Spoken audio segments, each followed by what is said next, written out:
This young man right here, I think his name is Muhammad Khalil, and I brought this story to you guys earlier this week, decided that he wanted to make things difficult and he wanted to protest at Columbia and then disrupt classes. And I don't know if you guys remember or not, but they actually had to cancel graduations, and people that worked hard for 4 and 6 and 8 years that were supposed to be a part of graduation ceremonies, they had to cancel their graduations. I might have to see if I can pull that up. I remember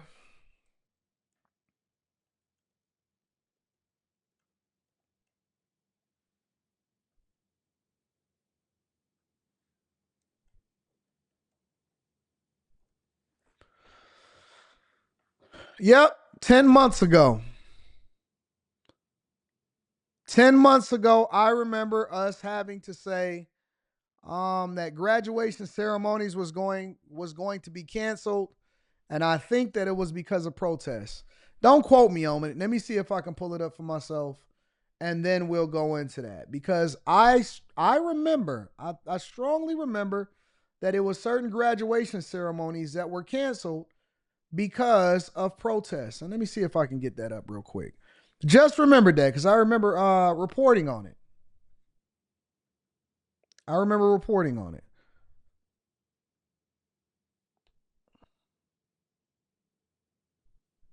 Protests over the war continue in the city. And today, Columbia canceled its main graduation ceremony because of what's been happening on campus. We have team coverage for you. CBS 2's Dave Carlin standing by at Hunter College, where the campus has gone remote ahead of a planned protest. But first, we go to CBS 2's Masa Saidi live outside Columbia's campus uptown right now. Masa.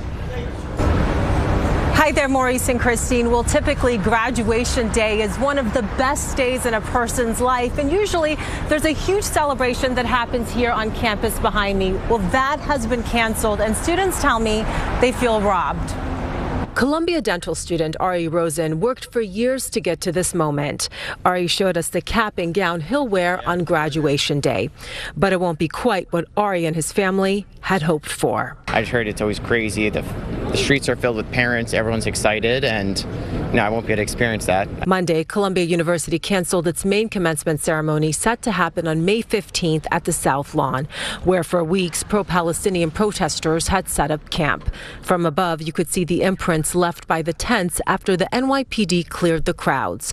Now, instead of one big event, the university will host a series of smaller school-level ceremonies around the same time, mostly at Columbia's Baker Athletics Complex, which is about 5 miles away. I wish they, took control a little earlier, and it didn't let it get to this point. Things a lot. So I remember that, and then I also remember this. Now tell me if I'm off on this, because this also happened later when they started to ramp up even more on their protests. Vandals targeting the home of a top administrator at Columbia University. The hateful graffiti in Brooklyn over his handling of the war protest on the school's campus earlier this year. And in addition to the paint, the vandals released insects in the building. Crazy story. Eyewitness News reporter Jim Dolan live in Brooklyn Heights with what we know. Jim. Yeah, Mike, residents, folks in the neighborhood woke up early this morning to the sound of glass breaking, and when they came down to investigate, they found this, but also a whole lot more as well. A blunt, garish message left behind for one particular resident, apparently by pro-Palestine demonstrators. The vandalism was unsubtle. Red paint, roughly the color of blood, spilled on the walls and sidewalk of the residence of Columbia University's chief operating officer, Kaz Holloway. The glass door shattered, bugs apparently set loose inside the residence, and these red triangles painted on the building's outer walls. These red triangles, in addition to being used by Hamas to target folks that they wish to do harm to, were also used by Nazis to place on political prisoners, including Jewish people, in concentration camps during the Holocaust and World War II. So this is what was happening on these campuses, and it was being led by people including Muhammad Khalil, apparently. All of this, of course, an echo of the pro-Palestine demonstrations at Columbia University over several months at the beginning of the year. So this is the things that was happening. This is what's being perpetuated. And now that Trump is in office, because nothing was happening when Biden was in office, but now that Trump is in office, this is what's happening to people like Khalil, and they are now protesting his deportation hearings that is coming up. A pro-Palestinian activist and former Columbia graduate student faces a hearing today to decide if he should be deported. Protests sprung up throughout the city as demonstrators demand his release. Good Day's Briella Tomasetti is live at the federal courthouse in Lower Manhattan this morning with the latest on this report. Briella, good morning. Tina and Tashani, good morning. Mahmoud Khalil is a permanent U.S. resident with a green card. He's currently being held down in Louisiana, but the Trump administration won't agree to send him back here to New York without a court order. Police say 12 people were taken into custody after demonstrators marched from Washington Square Park to Lower Manhattan and then clashed with police as they spilled onto the street and blocked traffic. A 25-year-old man was charged with obstructing governmental administration and disorderly conduct. Listen, you can put all of the head garb and all of that stuff and the mask on that you want, but when we go and we fingerprint you and then we go and pull up your mugshot through the Freedom of Information Act, we gonna also figure out whether or not you got a green card or if you over here legally, and we gonna deport you. So go ahead. We want you to come out here. Protests were also held at Gracie Mansion after Mayor Adams declined to criticize the Trump administration for detaining Khalil and said he'd let the federal government do its job. It's an attack on our fundamental rights to free speech and our rights to protest.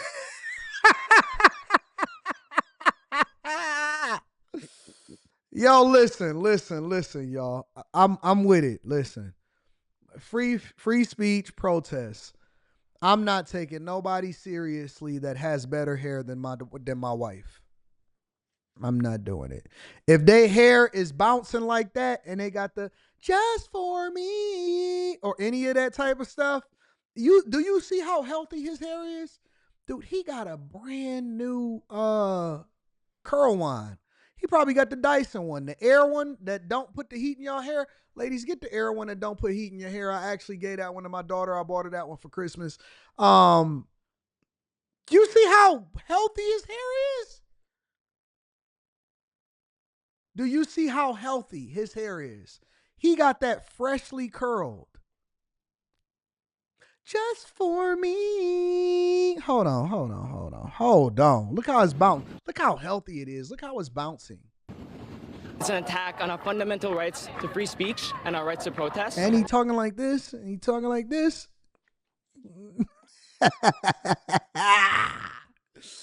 You look good, girl. I feel really strongly that a legal American resident was illegally detained.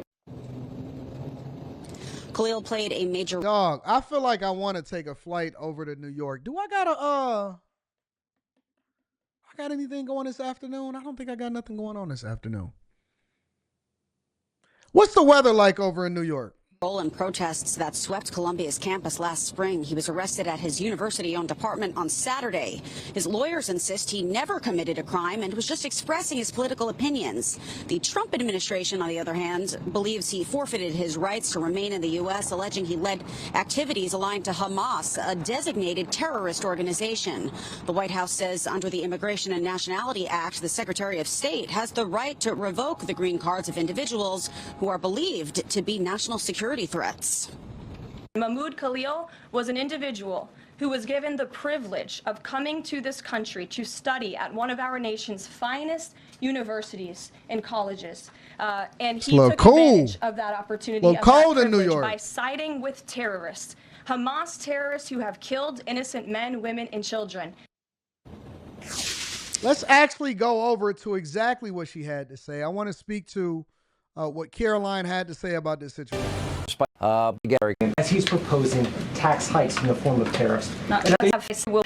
Why the Trump administration wants to deport the leader of anti-Israel protests at Columbia University at the campus there. Turns out there is a really good reason if they'd only do a little work. Take a look.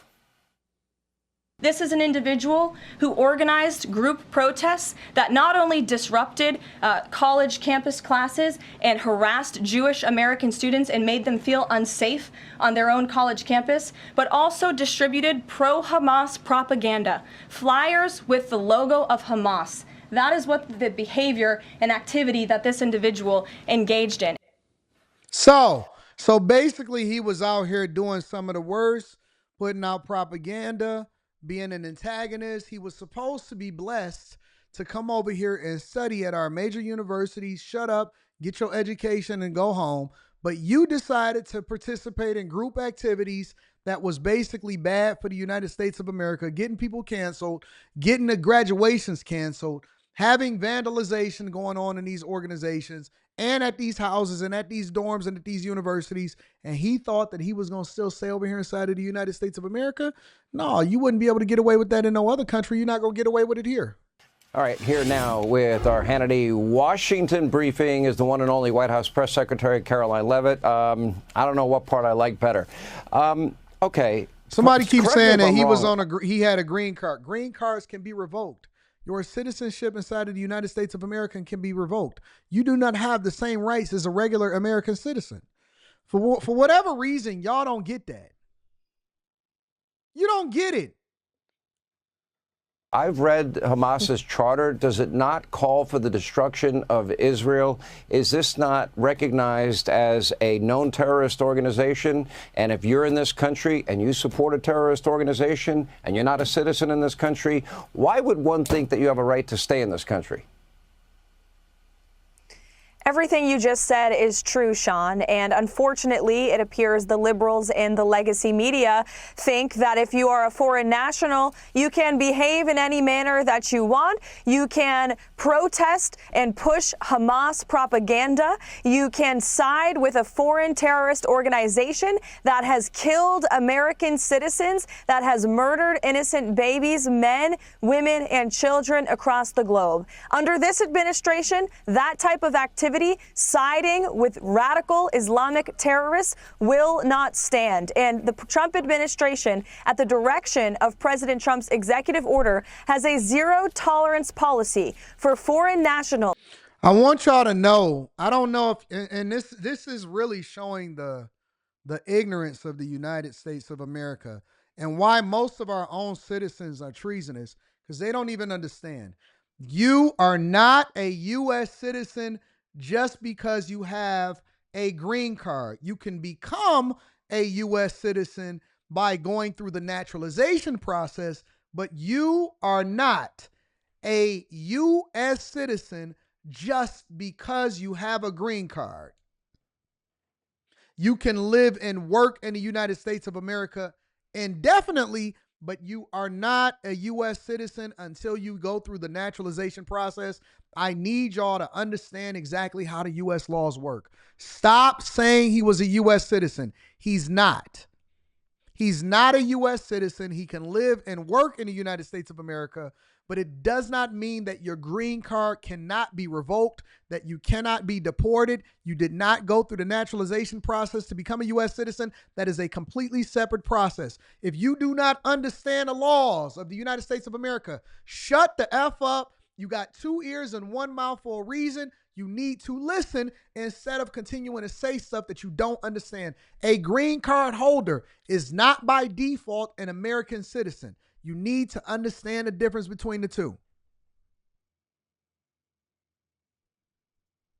You need to understand the difference. You can't do what you want to do inside of the United States of America. You have to abide by our laws, or you will pay the consequences. You can't come over here causing a ruckus just because you married somebody else that is a U.S. citizen and you got a green card. You got to go through the naturalization process. Just because you're studying at our universities, just because you're not on a student visa, does not mean you are a U.S. citizen. I need you guys to understand and listen. Ask questions if you don't know. Stop using talking points from people that don't understand. All right?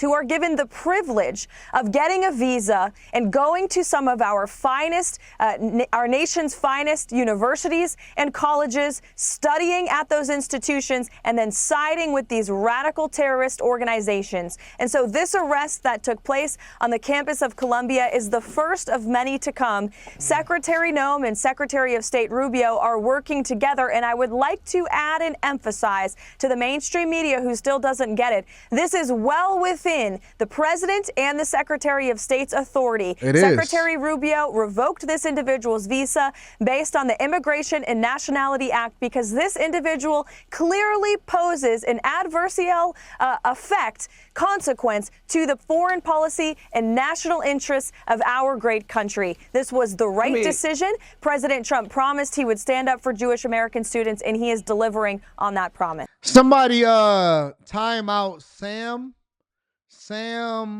Aiden. Sam, I like your difference of opinion. I like the fact that you oppose me on every single subject, and you think that you know. But one of the rules that we have that you're not abiding by is that you cannot spam the chat. Stop copying and pasting the same message over and over again. Now, that does not mean block him. That means time him out. Let him think about his actions so that he doesn't repeat the same thing. And we're going to make an example of what happens when you break the rules of a show. You cannot curse. You cannot sit here and disrespect people and talk about their kids or whatever, which he's not doing. But we also say that you cannot spam the chat. I see you. I know that you want attention. I'm cool with people having a difference of opinion in me because I don't want to operate in an echo chamber, but do not spam the chat just to try to get my attention. It makes it difficult for other people to have a conducive conversation. All right? Now, do the countries of Canada, does Mexico, does India, do countries in the European Union, do they practice free and fair trade with us, or do they put tariffs on American goods that most Americans don't know about? America has been ripped off by our adversaries, but even more so by our allies for far too long, especially our neighbors to the north and to the south. If you look at our trade deficits, if you look at the tariffs that Canada in particular has placed on American agricultural goods to the tune of nearly 300%, look at the tariffs they've implemented on our automobiles. And finally, the American people have a president, Sean, who is standing up for them, for hardworking American workers and their families, for our industry. When we time people out, when we time people out, that's the equivalent of being in kindergarten and telling somebody to go stand in the corner and think about your actions. Now, that doesn't mean that you can't come back to join a class. Doesn't mean that you can't come back to school tomorrow, but we're going to put you in the corner. Now, putting you in the corner is not the same thing as giving you a pink slip. Giving you a pink slip is telling your parents that you were bad, telling them to write, sign the signature, and you're going to get a whooping when you get home. You're just getting a reprimand here in the Millionaire Morning Show. So what we're basically saying is, hey, think about what you was doing before you do it. That way you don't do it again, and you can come back into the classroom when you get done with your timeout, okay? We just sitting you in the corner for a second, telling you to face the wall while you can hear everybody else and all of the other kids playing. And now you getting mad because you wanted to join. You should have thought about that. We told you what the rules were. You know what the rules are before you come in here. Do not spam the chat. That's all it is. Just sit in the corner for a little bit, stare at the wall, and stop turning your head around to see other kids playing. The beauty of President Trump's tariff policy is that it's very simple. All he's asking for is reciprocity. We are finally going to treat nations the way that they have treated the United States for far too long. And Canada saw, if you want to step up into the big leagues with President Trump, you better be prepared to play. It looks like they are not, because the Ontario Premier already dropped his 25% tariff on electricity after having a bold threat to shut off electricity. For the American people, President Trump said absolutely not. He did what is right. He stood by the American people, and his tariff policy is working. It's going to make America wealthy again. It's going to bring jobs back home. And to every investor around the world, if you come to the United States and do business, you will face no tariffs. You will have the lowest taxes on the planet, and that's how we're going to make America strong and wealthy again. Couldn't have said it better myself. I've been preaching this for weeks, and she just summarized it for y'all, and now y'all gonna act like y'all get it. Couldn't have said it better myself.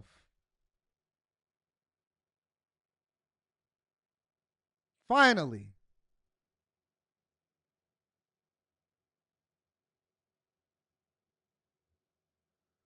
It's my Rolex dealer talking about they got another watch for me. We'll talk about it.